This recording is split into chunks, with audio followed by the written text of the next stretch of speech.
Historical rabbit hole, the empty historical record of Jesus and the silence of Rome. The year is 30 CE. The Roman Empire spans 3 continents. Its bureaucrats meticulously record everything: tax receipts, grain shipments, legal proceedings, even the price of olive oil in remote provinces. Roman scribes document births, deaths, marriages, divorces. They catalogue criminals, rebels, and troublemakers. They keep detailed records of executions, especially public ones designed to send a message. Yet in all these mountains of Roman documentation, in all the surviving records from the most bureaucratic civilization in human history, there is something missing. Something that should be there, but isn't. A silence so profound it's become one of history's most debated puzzles. We're talking about Jesus of Nazareth, supposedly the most influential person who ever lived, and the complete absence of any contemporary Roman record of his existence. Not a single official document, not one administrative note, not even a brief mention in a local magistrate's report. For someone who allegedly drew crowds of thousands, challenged religious authorities, caused enough trouble to warrant crucifixion by the Roman state, and whose followers immediately began proclaiming his resurrection throughout the empire, the silence is deafening. This is the rabbit hole we're diving into today, the mystery of Rome's empty historical record when it comes to Jesus. And trust me, the deeper we go, the stranger it gets. Now, before we start, let me be clear about something. This isn't about faith or belief.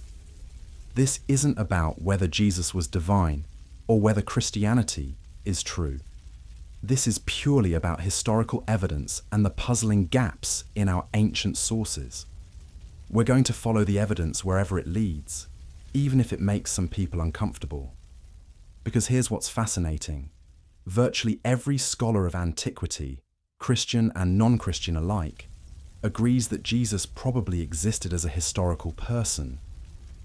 Yet when we look for contemporary evidence of that existence, we find something unprecedented in ancient history. Complete silence from the very people who should have noticed him most. So what's going on here? How do we explain this paradox? Why would Rome, with its obsessive record-keeping, leave absolutely no trace of someone who allegedly turned their world upside down? Let's start with what we actually know about Roman documentation in first-century Palestine. Rome was indeed a bureaucratic powerhouse. The empire functioned on paperwork. Tax collectors maintained detailed records. Provincial governors sent regular reports to the capital. Local magistrates documented legal proceedings. Military commanders recorded troop movements, battles, and executions. This wasn't just efficiency, it was control. The Roman system depended on information flowing upward through the hierarchy. Every significant occurrence was supposed event, every potential threat, every deed to be documented and reported. The machine of empire ran on documentation. So when critics of Christianity's historical claims point to this silence, they're not wrong to find it puzzling. If Jesus really did the things the Gospels claim, if he really drew massive crowds, if he really caused enough of a stir to warrant execution by the Roman prefect Pontius Pilate, if his death really sparked immediate controversy and the rapid spread of a new religious movement, where are the Roman records? Where is Pilate's report to Rome about this unusual case? Where are the intelligence briefings about this new sect causing problems? Where are the administrative notes about crowd control during Jesus' alleged triumphal entry into Jerusalem? The silence is so complete that some scholars have argued it's evidence that Jesus never existed at all. These are the so-called mythicists, people who believe Jesus was a purely fictional character created by early Christians and only later historicized into a real person. But here's where the rabbit hole gets deeper, because this argument from silence runs into some serious problems when we examine the broader historical record. Problems that most mythicists either ignore or explain away. First, let's talk about survival rates. How much Roman documentation from 1st century Palestine has actually survived to the present day? The answer might shock you. Dr. E.M. Blakelock, a New Zealand classical scholar who spent over 40 years studying ancient documents, conducted a comprehensive survey of surviving literature from the 1st century. His findings were stunning. From the entire period that encompasses Jesus' supposed lifetime, roughly 4 BCE to 30 CE, only parts of one unimportant historical work have survived. Let that sink in for a moment. One work, parts of it, from an entire generation of human history in one of the most documented civilizations that ever existed. This isn't unique to Palestine. The survival rate for ancient documents was catastrophically low across the empire. Papyrus degrades, wood rots, even stone inscriptions weather away or get destroyed by later construction projects. What we have today represents perhaps 1% of what originally existed. But the mythicists have a response to this. They argue that Jesus was supposedly so significant, so disruptive, so memorable somewhere, sure that someone would have mentioned him. Even if most records didn't survive, surely some contemporary would have noted this remarkable figure. This sounds reasonable until you start examining specific cases. Take Josephus, the 1st century Jewish historian. He's our primary source for Jewish history during this period. He was aristocratic, well-connected, politically active, and eventually became a court historian for the Roman emperor himself. If anyone would have left behind contemporary documentation of their own existence, it would be Josephus. Yet we have absolutely zero archaeological evidence that inscriptions no official Josephus existed. None. No documents, no contemporary mentions by other authors. We only know about Josephus from his writings. The same own writings and later references to those is true for Philo of Alexandria, the most famous Jewish intellectual of the 1st century. Brilliant philosopher, prolific author, political activist, known even at the highest levels of Roman government. Zero contemporary archaeological evidence of his existence. This pattern repeats throughout the ancient world. We have virtually no contemporary documentation for anyone from 1st century Palestine, regardless of their historical importance or social status. But there's another problem with the argument from silence, one that cuts even deeper. The mythicists assume that Jesus, if he existed, would have been the kind of figure that Roman authorities would have bothered documenting. But what if that assumption is wrong? Most people in the ancient world left no trace of their existence. This was especially true for people of low social status, peasants, artisans, rural teachers. The Roman bureaucracy was extensive, but it wasn't interested in documenting every wandering preacher or local troublemaker. They had bigger fish to fry.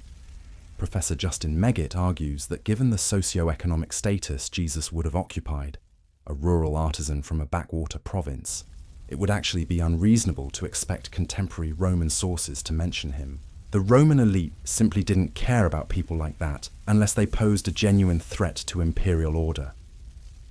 And here's the thing. According to the Gospels themselves, Jesus' ministry was relatively brief and geographically limited. 3 years, mostly ants and fishermen.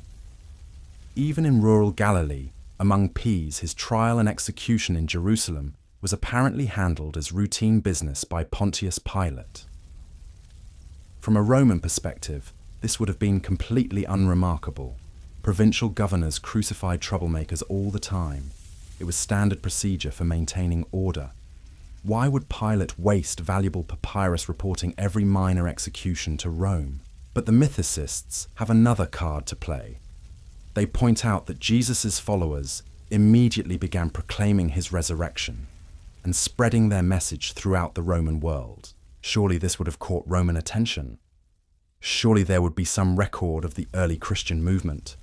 And here's where things get interesting, because we do start to see Roman records of Christianity, but not until decades later, and not in the way mythicists expect. The first clear Roman reference to Christians comes from Tacitus, writing around 116 CE about events during Nero's reign. He mentions that Nero blamed Christians for the Great Fire of Rome in 64 CE, and in passing, he notes that Christians got their name from Christus, who suffered the extreme penalty during the reign of Tiberius at the hands of one of our procurators, Pontius Pilate. This is significant because Tacitus was no friend to Christianity. He calls it a pernicious superstition and describes Christians with obvious contempt. He had no reason to affirm Jesus' existence unless he believed it was historically accurate. We also have Suetonius, writing around the same time, mentioning that Emperor Claudius expelled Jews from Rome because they were constantly making disturbances at the instigation of Christus, likely a reference to disputes about Jesus among Roman Jews. Then there's Pliny the Younger, writing to Emperor Trajan around 112 CE about how to handle Christians in his province, describing their practice of singing hymns to Christ as to a god. Notice the pattern here. These Roman sources don't question whether Jesus existed. They assume it. Even when they're hostile to Christianity, they treat Jesus' historical existence as an established fact. But the mythicists have responses to these sources too. They argue that Tacitus and the others were just repeating what Christians told them, not relying on independent Roman records. They claim these later authors had no access to contemporary documentation and were simply passing along Christian claims without verification. This argument has some surface plausibility, but it runs into problems when we examine what these Roman authors actually say about Jesus. Their information doesn't come from Christian sources. It's too sparse, too basic, and sometimes contradictory to what Christians were claiming. Tacitus, for instance, doesn't mention Jesus' birth, ministry, teachings, or resurrection. He doesn't even call him Jesus, just Christus.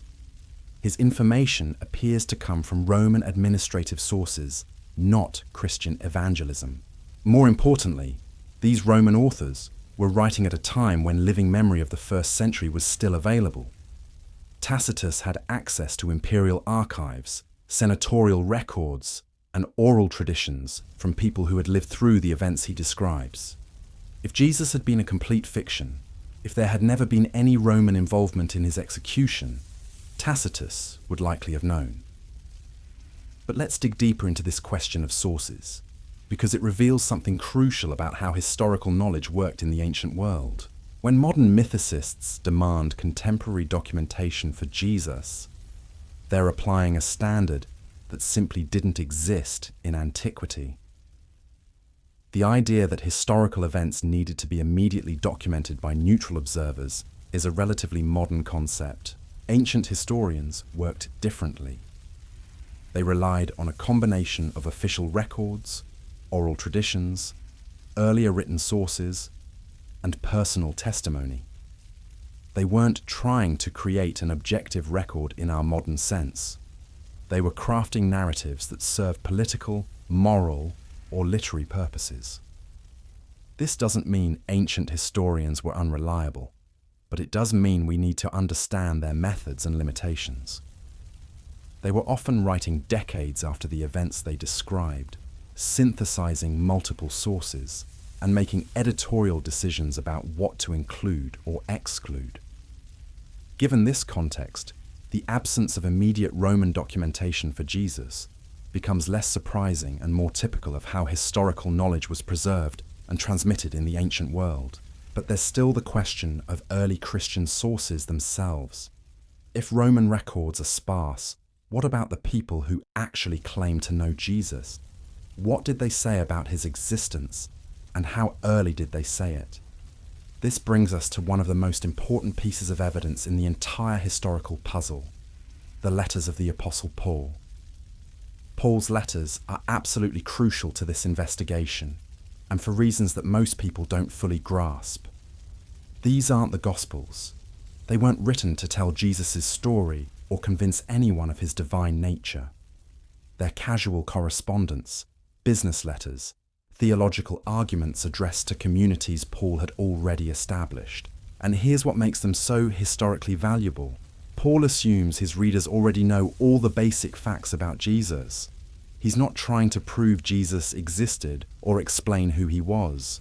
He's building on that foundation to address specific problems in early Christian communities. This is exactly what we'd expect from genuine historical correspondence. When you write to your friends about a mutual acquaintance, you don't stop to prove that person exists. You assume shared knowledge and build from there. Paul's letters, written roughly between 50 and 62 CE, are our earliest surviving sources about Jesus, written just 2 decades after the supposed crucifixion. And scattered throughout these letters, almost in passing, Paul drops historical details that paint a surprisingly coherent picture. Jesus was born of a Jewish woman. He came from the lineage of King David. He had brothers, including one named James. He appointed 12 special disciples. He taught about marriage and divorce. He instituted some kind of Last Supper ritual. He was betrayed, tried, and crucified under Roman authority. Now here's what's fascinating about this evidence. Paul wasn't trying to write a biography. These details slip out naturally as he makes other points. When he wants to establish his apostolic authority, he mentions meeting Jesus' brother James and the disciple Peter. When he discusses marriage, he references Jesus' teachings. When he describes the communion ritual, he explains its origins in Jesus' final meal. This casual, assumptive approach actually strengthens the historical case.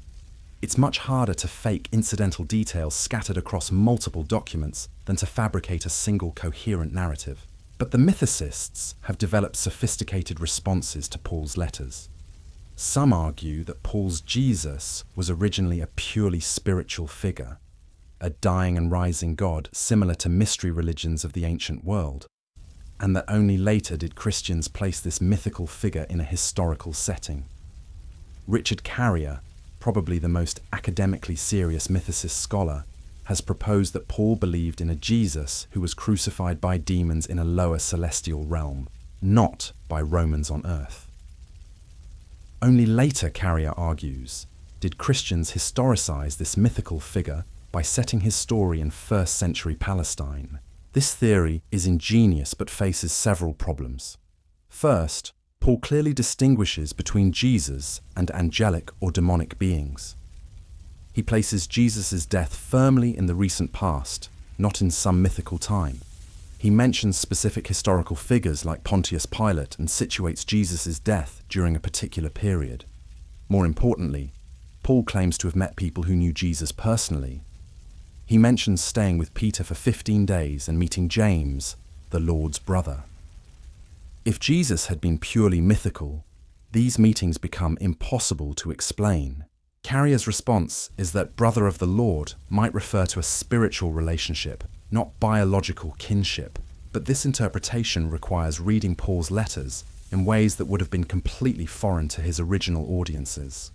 The mythicist position faces what scholars call the brother problem. Multiple early sources refer to Jesus having brothers, including specific names. James, Jesus' brother, becomes a leader in the early Jerusalem church. Paul treats this James as a distinct person from James the Apostle. We have to assume an extraordinary series of coincidences and misunderstandings for this to make sense if Jesus never existed. But let's step back from these technical debates and consider a broader question. Even if we accept that the historical evidence for Jesus is limited and sometimes ambiguous, what's the alternative explanation for Christian origins? This is where mythicist theories often become more implausible than the traditional historical account. If Jesus never existed, how did Christianity begin? Who started it, and why? How did a completely fictional figure become so quickly accepted as a recent historical person by both followers and enemies? The mythicists offer various explanations. Some suggest Christianity emerged from a combination of Jewish messianic expectations and Hellenistic mystery religions. Others propose that it began as a purely spiritual movement that was later historicized. Still others argue for elaborate conspiracies or mass hallucinations. But all these alternatives face the same basic problem. They require us to believe that dozens of early Christian communities scattered across the Mediterranean world somehow coordinated in creating and maintaining a fictional backstory about their founder. They had to convince not only themselves but also their Jewish neighbours, Roman authorities and hostile critics that this Jesus person had recently lived, taught and died in Palestine. This becomes even more difficult when we remember that many of these early Christians were Jews who would have had direct knowledge of recent events in Palestine. The idea that they could be fooled en masse about whether a recent Jewish teacher had existed stretches credibility. Consider the alternative scenario. A Jewish teacher named Jesus gathers followers in rural Palestine. He runs afoul of religious authorities and gets executed by the Romans, a common fate for potential troublemakers. His followers, devastated but not deterred, begin reinterpreting his death as somehow salvific and claiming he appeared to them after death. This story requires no conspiracies, no mass hallucinations, no impossible coordination across multiple communities. It follows patterns we see throughout history when charismatic religious leaders die unexpectedly. But here's where our historical rabbit hole takes another turn. Even if we accept that Jesus probably existed, the silence of Rome still demands explanation. Why didn't contemporary sources notice someone whose followers would eventually transform the empire? Part of the answer lies in understanding how historical significance works. People aren't historically significant when they're alive. They become significant because of what happens after they die. During his lifetime, Jesus would have appeared as just another rural Jewish teacher in an empire full of them.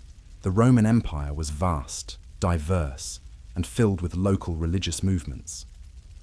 Provincial governors dealt with messianic claimants, miracle workers, and religious revolutionaries on a regular basis. Most of these figures disappeared without leaving any trace in the historical record. What made Jesus different wasn't his life. It was what his followers did after his death. But that transformation took decades to become visible to Roman authorities, and by then, any contemporary documentation of Jesus himself had already disappeared into the vast amnesia of lost ancient records. There's also the question of social class and geographic location. Jesus, according to all our sources, came from the artisan class in rural Galilee. From a Roman perspective, this placed him at the intersection of irrelevance, poor, provincial, and powerless. Exactly the kind of person who wouldn't appear in imperial documentation. The Romans were interested in monitoring potential threats to their rule, but they defined threats in terms of political power, military capability, or economic disruption.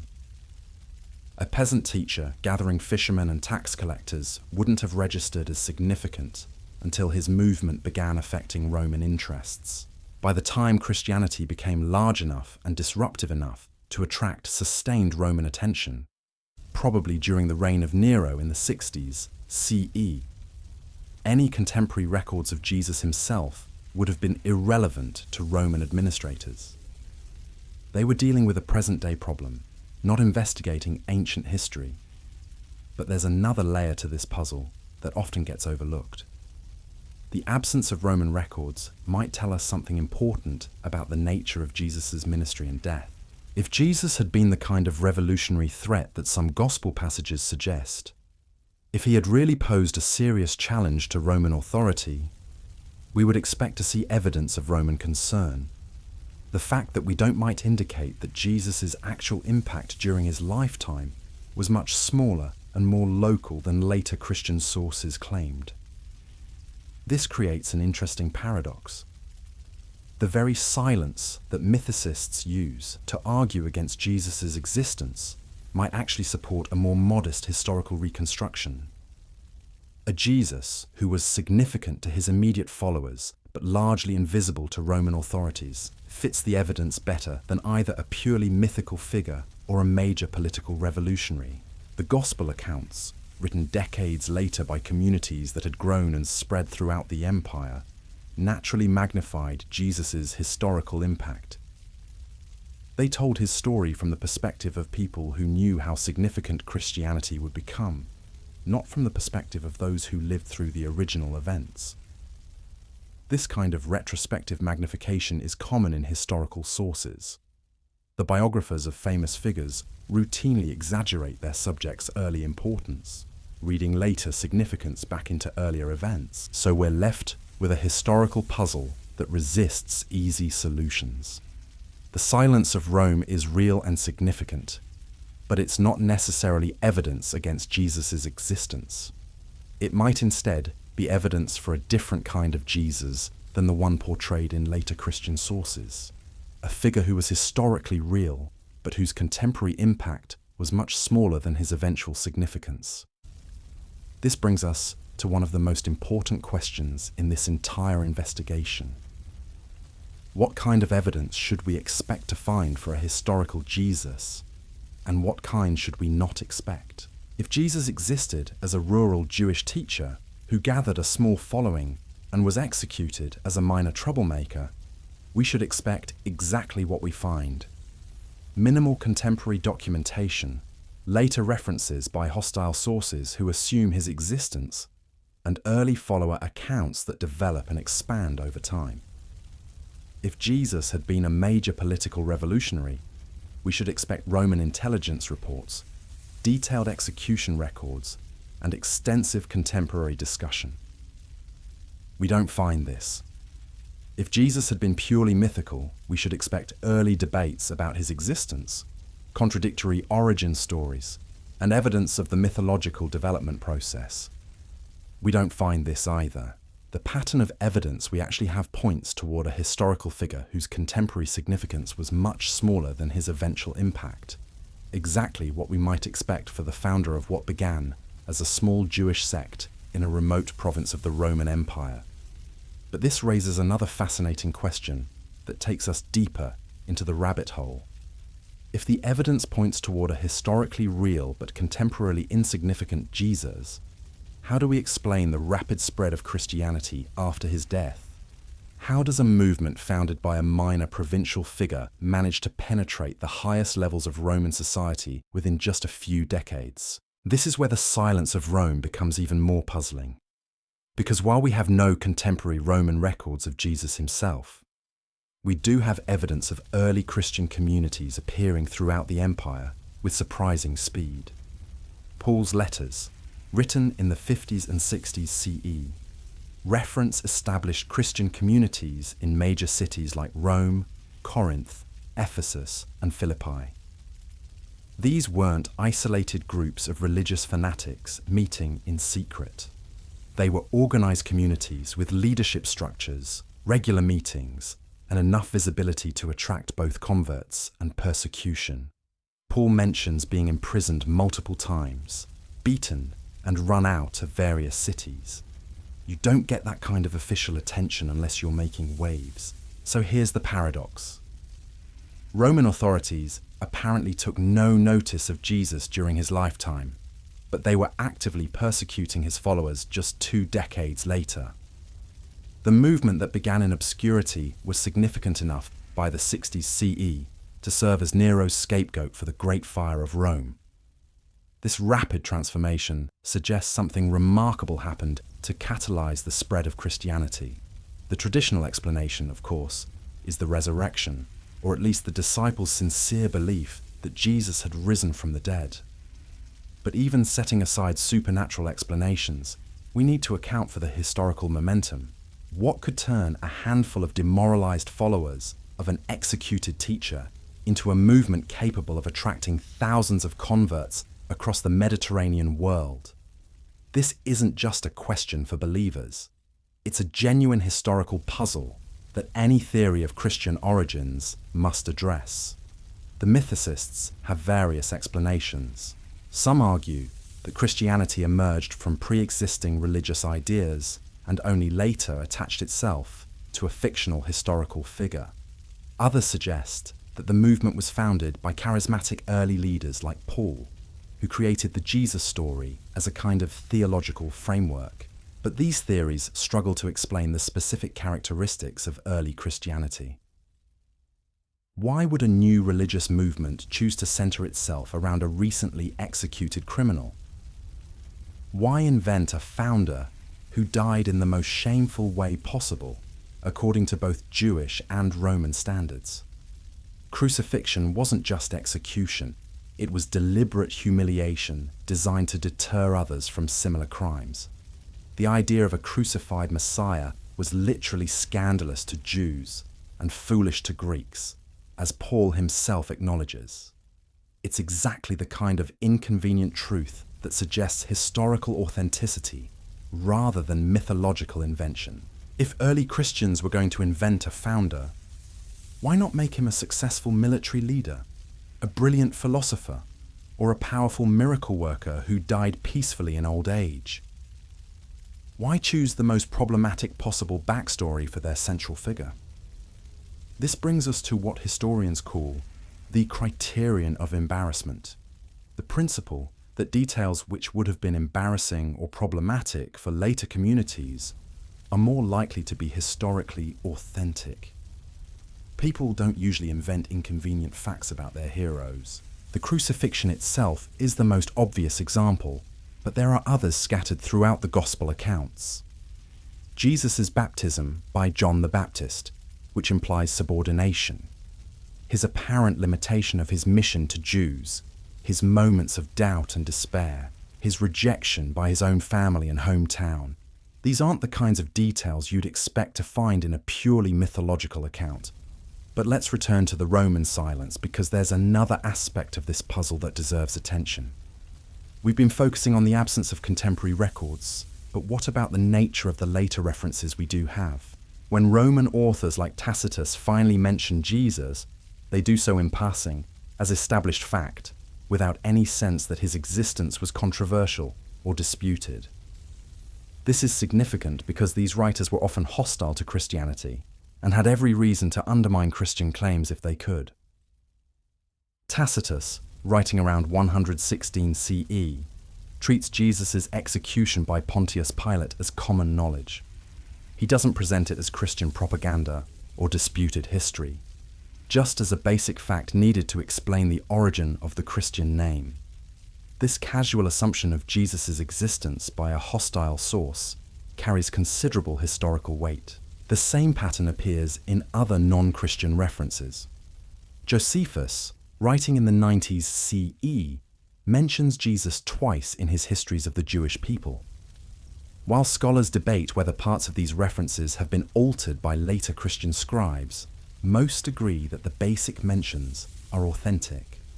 What's striking about Josephus is his position.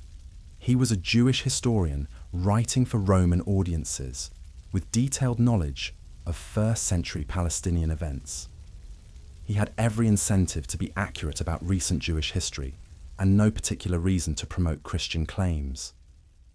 Yet he treats Jesus as a historical figure without apparent controversy. Even the hostile references in Jewish sources assume Jesus' existence. The Talmudic passages, while portraying Jesus negatively as a sorcerer and false teacher, don't question whether he lived. They're concerned with discrediting his influence, not proving he never existed. This pattern of assumption, rather than argument, is exactly what we'd expect if Jesus' existence was generally accepted as historical fact, even by those who rejected Christian theological claims. If there had been serious doubt about whether Jesus ever lived, we'd expect to see early critics making that argument, rather than focusing on his character or teachings. But the mythicists have a response to this too. They argue that by the time these later sources were written, the historicization of Jesus was already complete. What began as a purely mythical figure had been successfully transformed into accepted historical fact through decades of Christian propaganda and wishful thinking. This theory requires us to believe something unprecedented in the history of religions, that a completely fictional founder could be universally accepted as historical fact within living memory of his supposed lifetime, not just by believers, but by neutral observers and hostile critics. Compare this to other cases where we know mythical figures were later historicized. The process typically takes centuries and leaves clear traces of development. We can see how legendary figures like King Arthur or Robin Hood evolved from possible historical kernels into full-blown myths, then sometimes back toward historical claims. But with Jesus, we have the opposite pattern.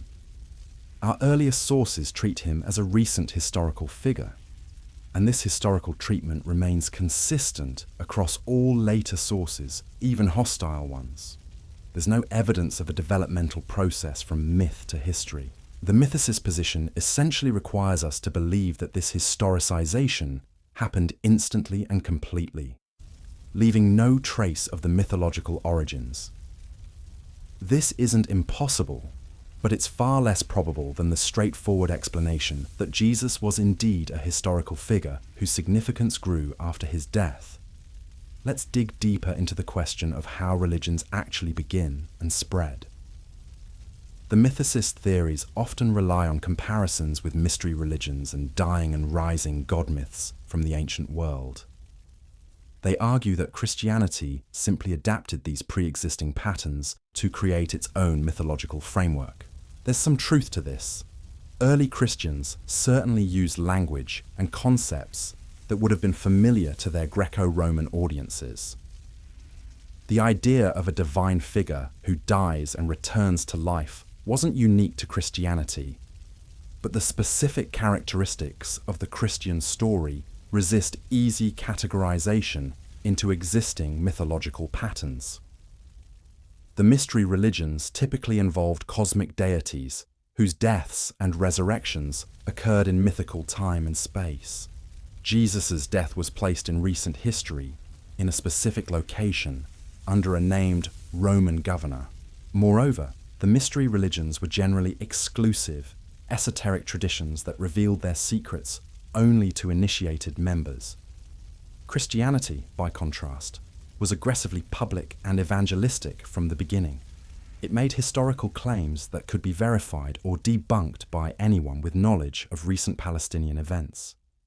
This public, historical character of early Christianity actually made it more vulnerable to criticism, not less. If the Jesus story had been purely mythological, early Christian missionaries would have been much safer. They could have placed their narrative in the distant past or in spiritual realms beyond human investigation. Instead, they chose to make claims about recent events in a well-known province of the Roman Empire. They claimed their founder had been executed by a Roman governor who was still remembered. They pointed to witnesses who were allegedly still alive. This was either remarkably bold or remarkably foolish, unless they believed their claims were actually true. The geographic specificity of the Christian story also distinguishes it from typical mythology. The Gospels name specific towns, reference particular customs, and demonstrate detailed knowledge of Palestinian geography and culture. This isn't the kind of vague, universal setting we'd expect in a purely mythological narrative. Archaeological discoveries have repeatedly confirmed the accuracy of these geographical and cultural details. The Gospel writers clearly knew first-century Palestine intimately, which suggests either direct experience or access to eyewitness accounts. But here's where our investigation takes another unexpected turn. The more we examine the evidence for Jesus' historicity, the more we realize how little we actually know about the historical figure himself. Even if we accept that Jesus existed, the sources available to us are primarily theological rather than biographical.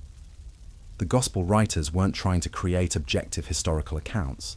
They were crafting religious narratives designed to inspire faith and guide community life. This means that while we can be reasonably confident that Jesus existed, we can be much less certain about the details of his life and teachings. The historical Jesus remains largely hidden behind layers of theological interpretation and community memory. This hidden quality might actually help explain the Roman silence. If the historical Jesus was significantly different from the figure portrayed in later Christian sources, if he was less politically threatening, less publicly prominent, less miracle-working than the Gospels suggest, then the absence of contemporary Roman records becomes much more understandable. The Gospels, written decades later for communities spread across the Mediterranean, naturally emphasized aspects of Jesus' story that would resonate with their audiences. They were less concerned with historical precision than with theological meaning. This creates what scholars call the layered problem in Jesus' research. We have to distinguish between what the historical Jesus actually did and said, what his immediate followers remembered and passed down, what later communities emphasized and developed, and what the gospel writers finally chose to include in their narratives. Each layer adds its own interpretive framework, its own theological concerns, its own community needs. By the time we reach the finished Gospels, we're several steps removed from the original historical events. This layering process might explain why Jesus appears simultaneously significant and insignificant in our sources. The theological layers emphasize his cosmic importance, while the historical layers reveal a more modest figure whose contemporary impact was much smaller. The Roman silence fits better with this more modest historical reconstruction. A teacher who gathered a small following, caused minor local disturbances, and was executed as a routine matter of provincial administration wouldn't necessarily appear in surviving Roman records. But this raises a crucial question that brings us to the heart of our historical rabbit hole. If Jesus was historically real, but contemporarily insignificant, how do we account for the extraordinary claims his followers made about him after his death? This isn't just about the resurrection. It's about the entire transformation of Jesus from a local Jewish teacher into the central figure of a world religion. Something happened to catalyze this transformation, and that something needs historical explanation. The traditional Christian answer is that Jesus actually did rise from the dead, vindicating his followers' faith and launching the missionary movement. But even historians who reject supernatural explanations need to account for the disciples' sincere conviction that something extraordinary had occurred. The mythicist position struggles with this question because it eliminates the historical anchor point that could explain the disciples' initial commitment. If Jesus never existed, why would anyone be willing to suffer persecution and death for a completely fictional figure? The historical evidence suggests that Jesus' earliest followers genuinely believed they had encountered him alive after his crucifixion. We don't have to accept their interpretation of these experiences to recognize their historical significance. Something convinced these people to stake their lives on claims that seemed impossible to their contemporaries. This brings us to one of the most fascinating aspects of the entire investigation. The Roman silence that initially seems to undermine Christian claims might actually support a more nuanced historical understanding. A Jesus who was historically real, but contemporarily insignificant, whose followers experienced something after his death that transformed their understanding of his significance, fits both the evidence for early Christian conviction and the absence of contemporary Roman documentation. This reconstruction doesn't resolve all the historical puzzles, but it provides a framework for understanding why the evidence looks the way it does.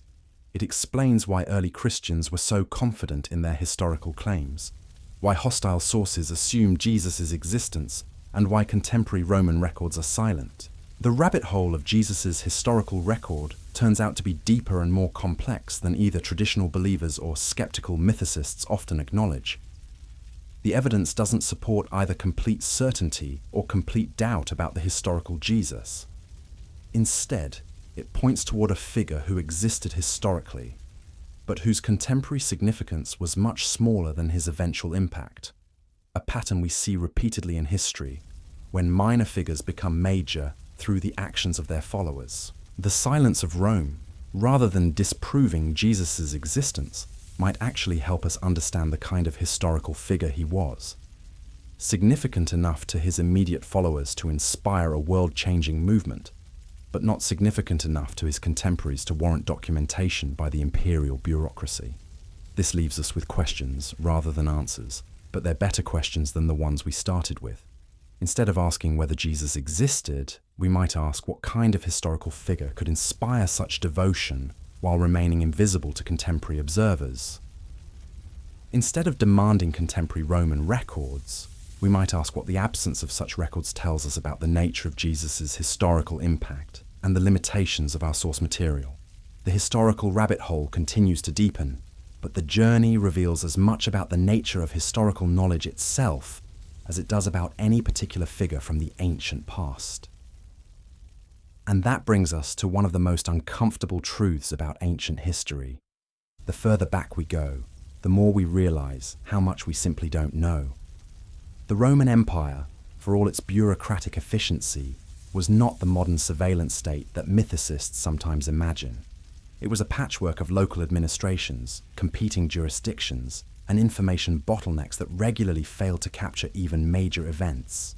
Consider what we know about Pontius Pilate himself, the Roman prefect who allegedly ordered Jesus' crucifixion. Until 1961, we had no contemporary archaeological evidence that Pilate ever existed. None. Our knowledge came entirely from later sources, Josephus, Tacitus, and the Gospels themselves. Then archaeologists discovered the Pilate stone at Caesarea Maritima, a Latin inscription mentioning Pontius Pilatus, prefect of Judea. Suddenly, one of the key figures in the Jesus story had archaeological confirmation. But notice the timeline. We went nearly 2,000 years without physical evidence for a Roman governor. If we can lose track of a Roman prefect, someone with official status and administrative responsibilities, how much easier would it be to lose track of a peasant teacher from Galilee? The Pilate stone reminds us that archaeological silence doesn't equal historical non-existence. But there's another layer to consider. The very nature of Jesus' alleged crime might explain the documentary silence. According to all our sources, Jesus was crucified on charges related to sedition or claiming to be king of the Jews. But from a Roman perspective, this was routine provincial policing, not a major political event. The Roman Empire was constantly dealing with local troublemakers, messianic claimants, and minor rebellions. Judea was particularly notorious for producing self-proclaimed messiahs and revolutionary movements. Most of these figures disappeared without leaving any trace in the historical record. Josephus mentions several other messianic claimants from the same period. Theudas, who led 400 followers to the Jordan River before being killed by Roman cavalry. The Egyptian prophet, who gathered thousands on the Mount of Olives before being dispersed. Various other figures who promised miraculous deliverances and ended up crucified or otherwise eliminated. We know about these figures only because Josephus chose to include them in his histories decades later. But he was writing comprehensive accounts of Jewish-Roman relations, not documenting every minor incident. How many similar figures never made it into his narrative? The pattern suggests that Jesus, from a Roman administrative perspective, would have been just another entry in a long list of local troublemakers. The kind of routine execution that merited a brief report to superiors, if that, and then was forgotten as officials moved on to the next crisis. This administrative banality might actually explain something puzzling about the gospel accounts themselves. The trial narratives in Matthew, Mark, Luke, and John all portray Pilate as reluctant to execute Jesus, almost dismissive of the charges against him.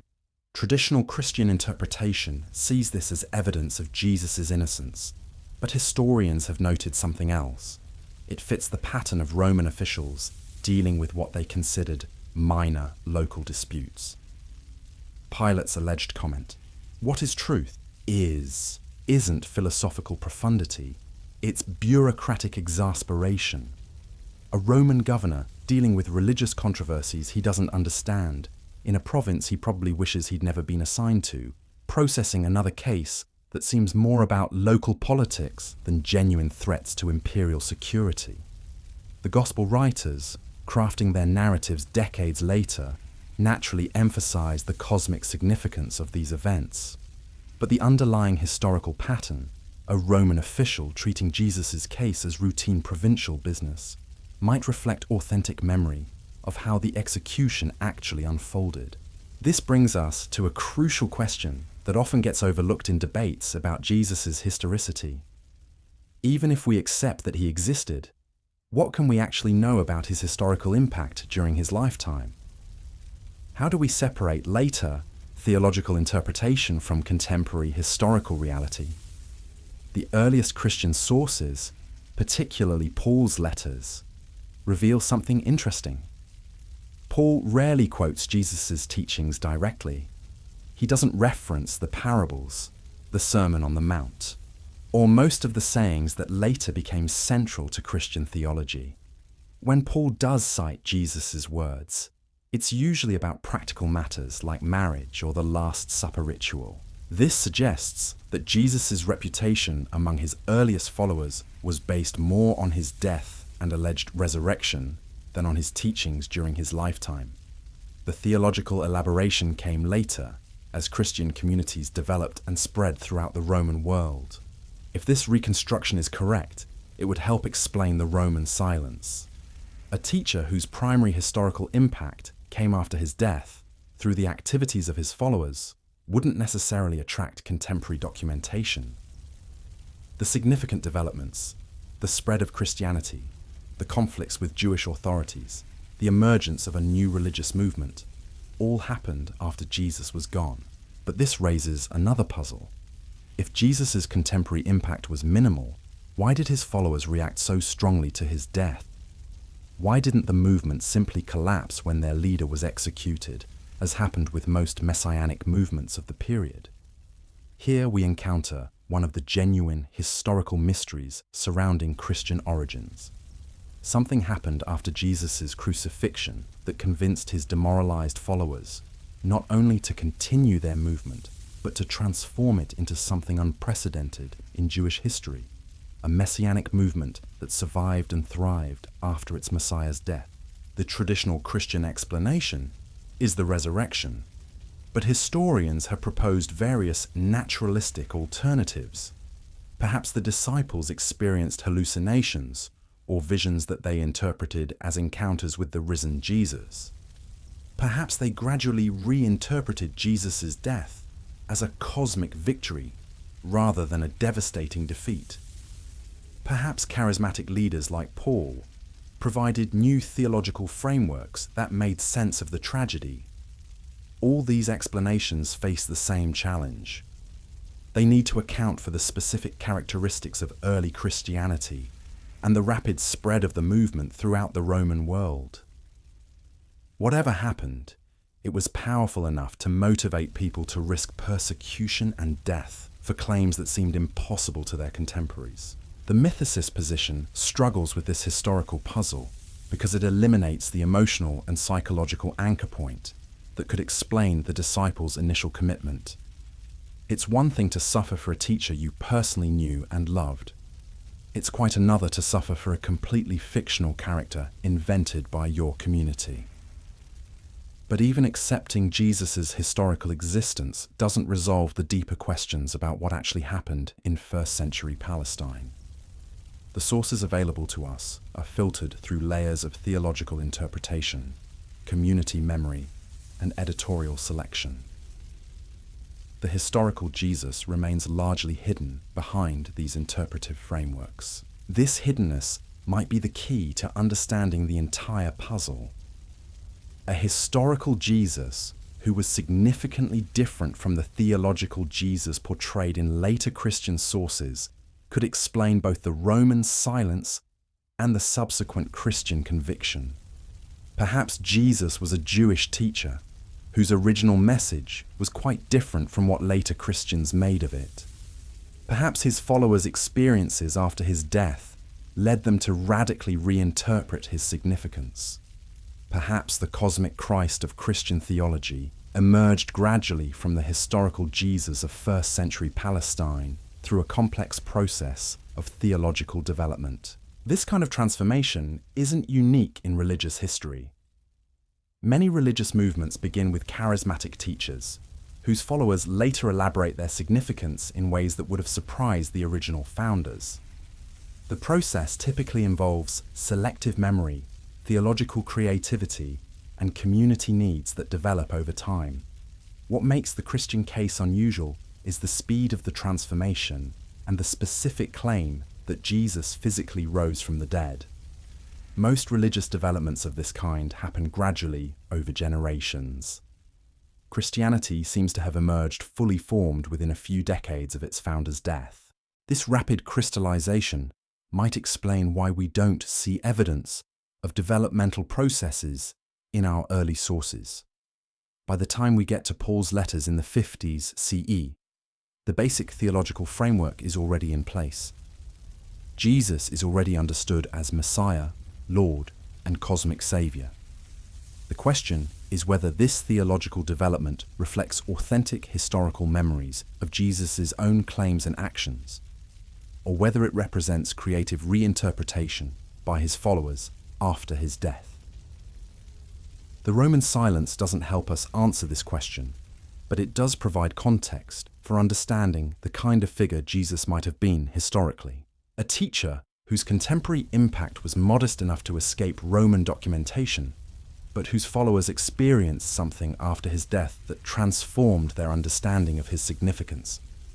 This reconstruction fits both the evidence we have and the evidence we lack, but it leaves us with deeper questions about the nature of historical knowledge itself.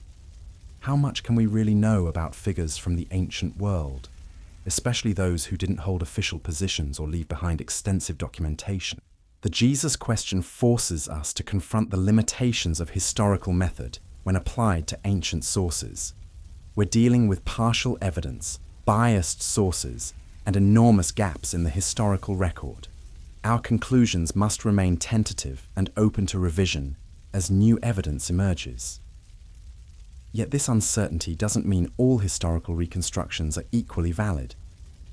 Some explanations fit the available evidence better than others. Some theories require fewer assumptions and ad hoc explanations. The historian's task is to identify the most probable explanations while remaining honest about the limitations of our knowledge. In the case of Jesus, the mythicist position faces significant challenges. It requires us to explain the rapid emergence of Christianity without a historical founder, the universal assumption of Jesus' existence by early sources, and the specific characteristics of the Christian story that distinguish it from typical mythology. The traditional Christian position faces different challenges. It must account for the Roman silence, the absence of contemporary documentation, and the layers of theological interpretation that separate us from the historical Jesus. Between these extremes lies a range of historical reconstructions that accept Jesus' existence while acknowledging the limitations of our sources.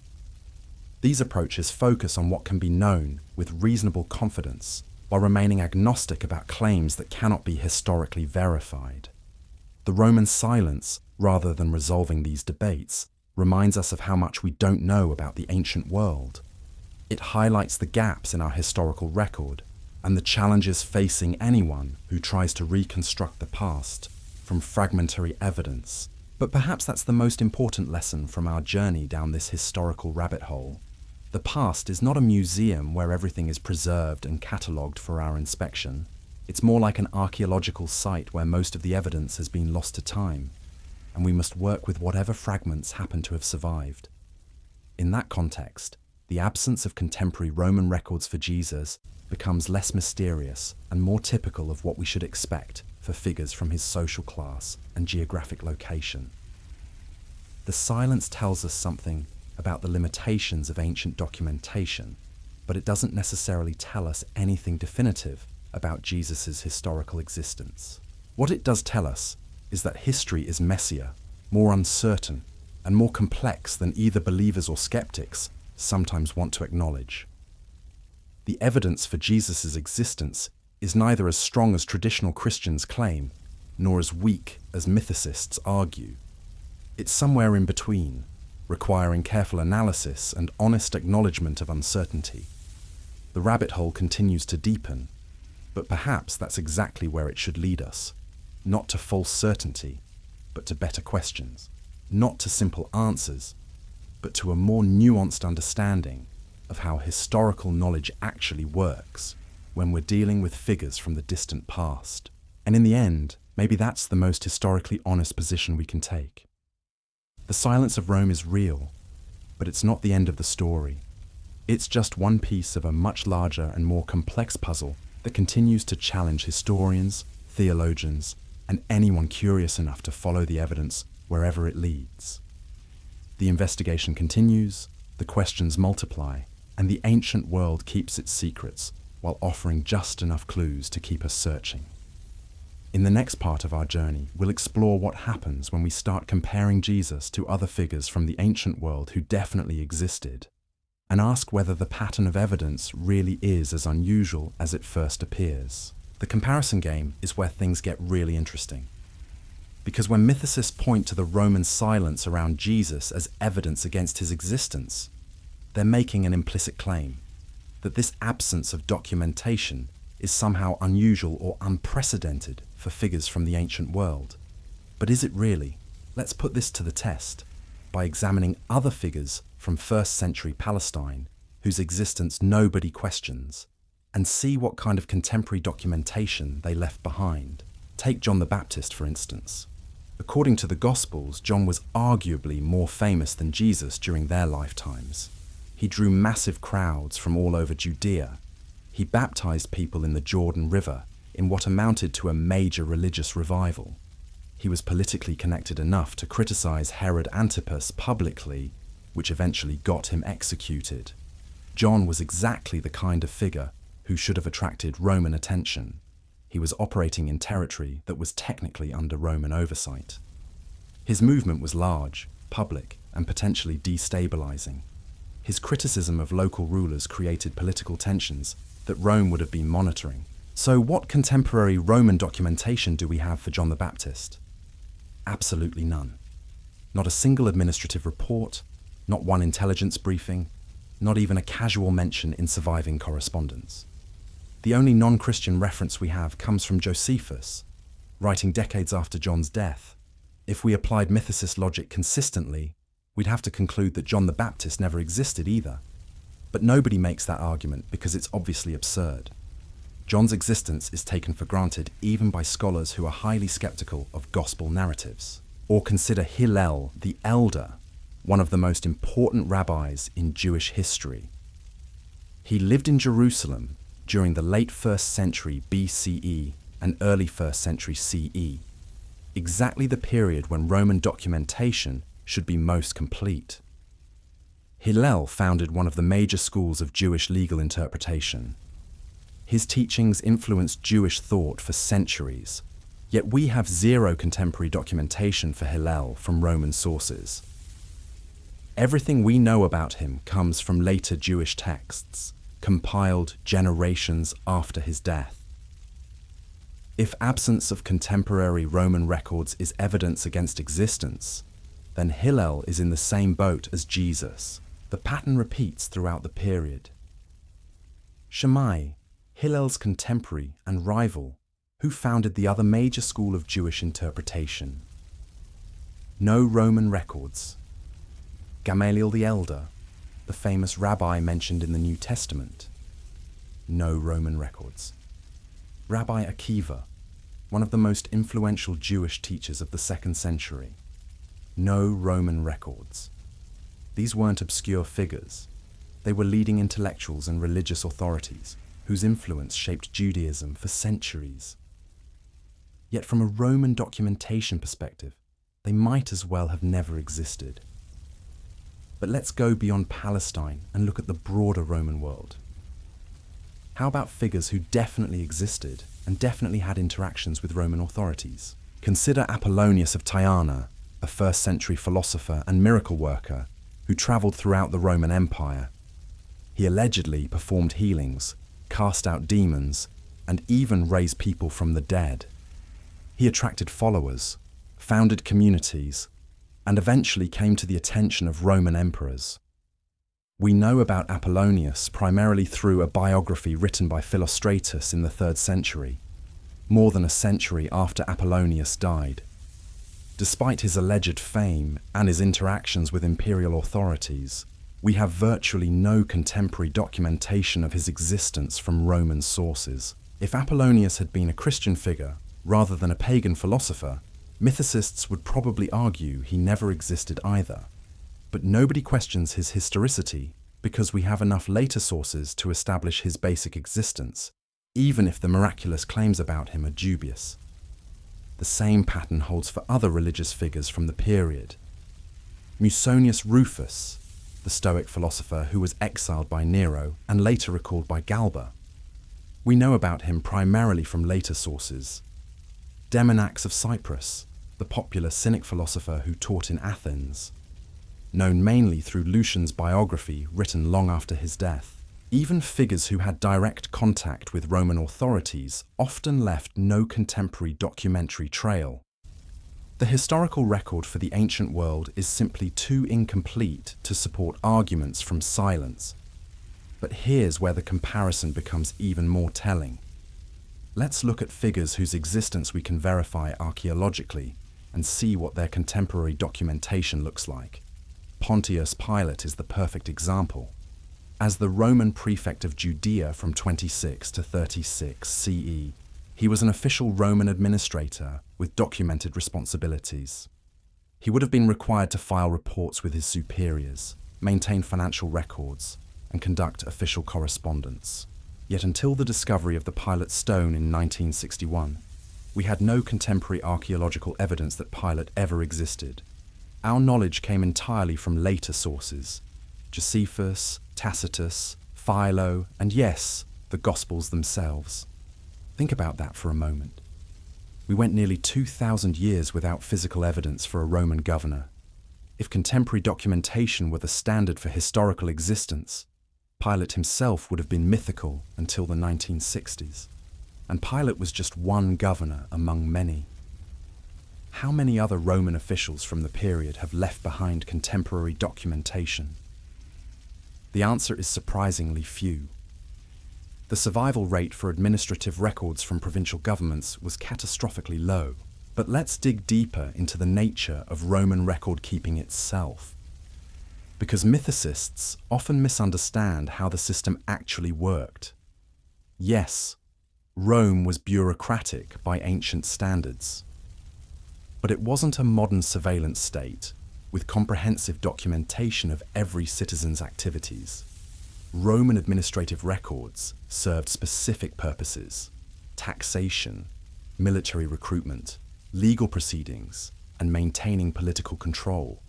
They weren't designed to create comprehensive biographical databases of everyone living in the empire. Most importantly, the Romans weren't particularly interested in documenting the activities of people they considered politically irrelevant.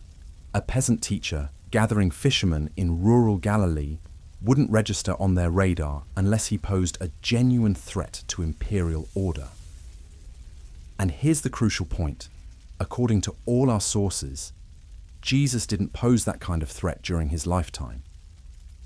Even the gospel accounts, which were written by people who believed Jesus was cosmically significant, portray his earthly ministry as relatively small-scale and geographically limited. The crowds mentioned in the Gospels, while impressive to the Gospel writers, would have been routine occurrences in a region accustomed to religious festivals, market gatherings, and seasonal celebrations. Palestine was full of itinerant teachers, miracle workers, and religious enthusiasts. Most of them attracted local followings without making it into Roman administrative files. The timing of Jesus' execution is also significant. According to all accounts, he was killed during Passover, when Jerusalem was packed with pilgrims from throughout the Jewish world. The Roman authorities would have been focused on crowd control and preventing riots, not on documenting every minor legal case. From Pilate's perspective, Jesus would have been just another religious troublemaker processed during a busy festival season.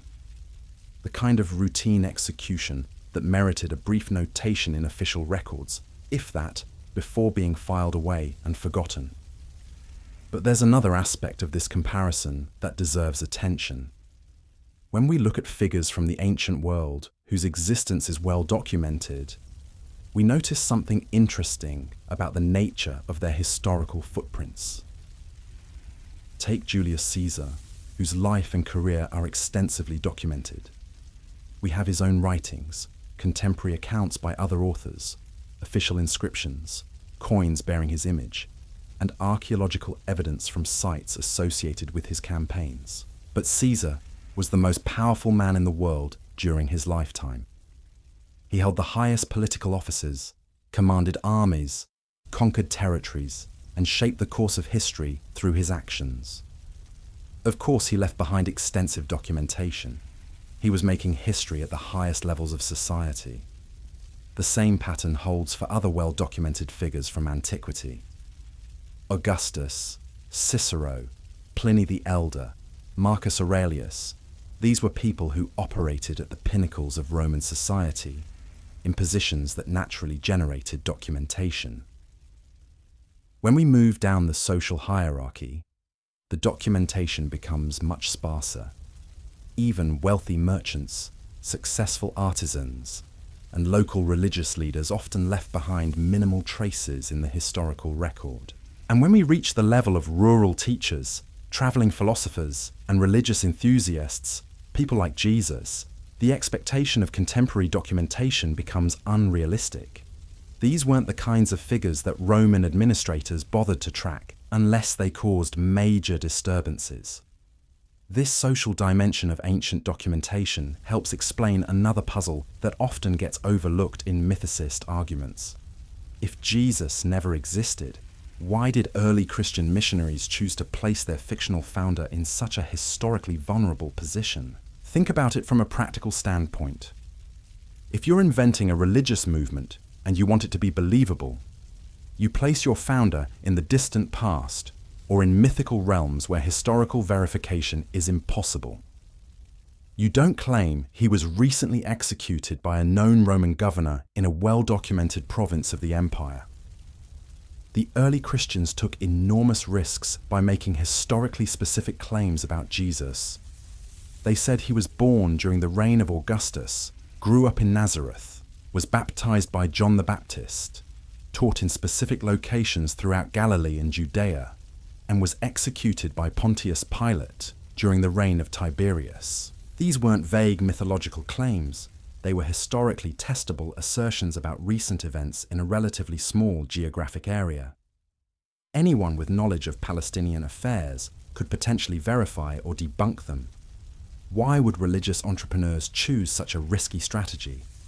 The most plausible explanation is that they weren't inventing these details. They were building on actual historical memories of a real person. But this brings us to another layer of the comparison game. How do other religious movements from the ancient world compare to early Christianity in terms of their historical claims and documentation? Most ancient religions were quite comfortable with mythological founders.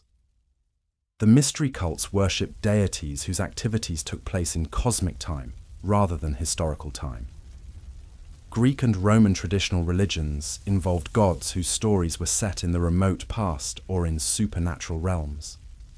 Even philosophical schools, which often revered human founders, typically placed those founders in the distant past, where historical verification was impossible. The Pythagoreans venerated Pythagoras, but they weren't making specific claims about his interactions with recently deceased political figures. Christianity was unusual in making historically specific claims about recent events. This historical specificity made the movement more vulnerable to criticism, but also more compelling to potential converts who could evaluate the claims based on available evidence. The comparison with other mystery religions is particularly revealing. Mythicists often argue that Christianity simply adapted existing patterns from dying and rising god myths. But when we examine these parallels closely, the differences are more striking than the similarities. The mystery cults involved deities like Mithras, Dionysus, and Osiris, whose deaths and resurrections occurred in mythical time and space. These weren't historical claims about recent events. They were cosmic dramas that believers participated in through ritual reenactment. Christianity, by contrast, insisted that its central figure had died and risen in recent history, at a specific time and place, witnessed by identifiable people. This historical insistence distinguished Christianity from typical mystery religions and made it more vulnerable to factual challenges. If early Christians had wanted to create a safe mythological framework, they would have followed the pattern established by successful mystery cults. They would have placed Jesus' death and resurrection in cosmic realms beyond historical investigation. Instead, they chose to make claims that could be checked by anyone with knowledge of recent Palestinian events.